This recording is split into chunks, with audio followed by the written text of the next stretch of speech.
Hey gang, welcome back to another tutorial. So today I'm going to be going over a very simple way to generate waves in 3ds Max. There's a few different ways you can do this, but for what I'm planning on doing, I just want to do a very quick and easy way that everyone can follow along with. So you start off with your home screen, and what you need to do is generate a plane. So let's generate a plane, and at the moment, for the purpose of this, let's make it, let's say 1500, right, 1500. So we've got a nice little square plane there. You'll see that the segments naturally come down to 1. For the purpose of this, the more detail you add into this, the more responsive wave you're going to get. But it's also worth noting as well that the more segments you divide it up into will take up more RAM on your computer. So there's no need to go crazy with anything and add 2,000 of them, particularly for what we're doing. So once we've got our plane generated, on the modifier list, you want to look up noise. So noise is what we want, and so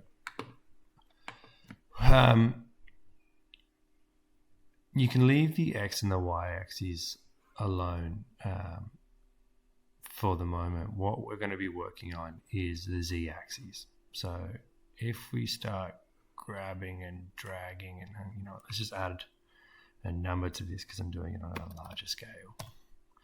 Right. So I've placed that on 100. And you can see how that's got that sort of ripply sort of surface that we've been looking for. There's an option here for fractal. Fractal does make it a little bit more dramatic in comparison to just having it off. I think it works better having it off, but you guys are also welcome to have a play with it yourself. So what we want to do is, now that we've generated our wave,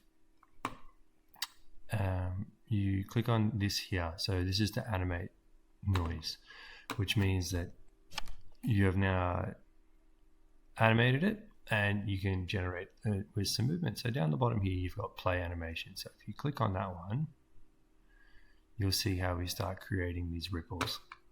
And you can increase or decrease depending on what sort of conditions you're looking for. If you're going for something crazy, you can obviously make the y-axis a little bit higher. But if you're going for something a little bit more simple, you can just leave it at a lower number.